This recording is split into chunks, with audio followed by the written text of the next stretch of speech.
ಅತ್ಯಾಚಾರ ಪ್ರಕರಣಕ್ಕೆ ಸಂಬಂಧಪಟ್ಟಂತೆ ಪ್ರಜ್ವಲ್ ರೇವಣ್ಣ ಕಸ್ಟಡಿ ಅವಧಿ ನಿನ್ನೆ ಅಂತ್ಯ ಆಯಿತು. ಅದಾದ ಬೆನ್ನಲ್ಲೇ ಅವರಿಗೆ ನ್ಯಾಯಾಂಗ ಬಂಧನಕ್ಕೆ ಕೂಡ ಒಪ್ಪಿಸಲಾಗಿದೆ. ಇನ್ನೊಂದು ಕಡೆಗೆ ಮಹತ್ವದ ಹೆಜ್ಜೆಯನ್ನು ಎಸ್ಐಟಿ ಇಟ್ಟಿದೆ.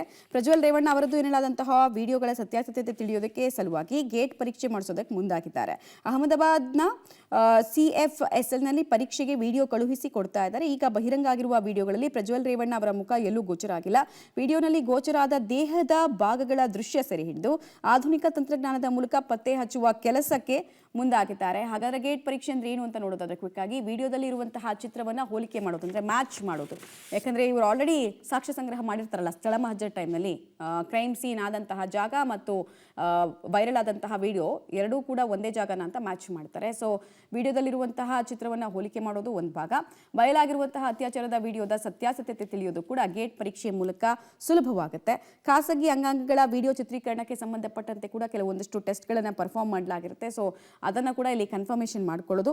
ಆಧುನಿಕ ತಂತ್ರಜ್ಞಾನದ ಮೂಲಕ ವಿಡಿಯೋ ಮ್ಯಾಚ್ ಆಗ್ತಾ ಇದೆಯಾ, ಒರಿಜಿನಲ್ ವಿಡಿಯೋನ ಅಥವಾ ಎಡಿಟೆಡ್ ಆಗಿದ್ರೆ ಎಷ್ಟು % ಎಡಿಟ್ ಆಗಿದೆ, ಮಾರ್ಫ್ ಆಗಿದ್ರೆ ಎಷ್ಟು % ಮಾರ್ಫ್ ಆಗಿದೆ, ಇದೆಲ್ಲವೂ ತಿಳಿಯೋದಕ್ಕೆ ಈ ಗೇಟ್ ಪರೀಕ್ಷೆ ಬಹಳ ಸಹಕಾರಿ ಆಗುತ್ತೆ ಅಂತ ಹೇಳಲಾಗ್ತಾ ಇದೆ.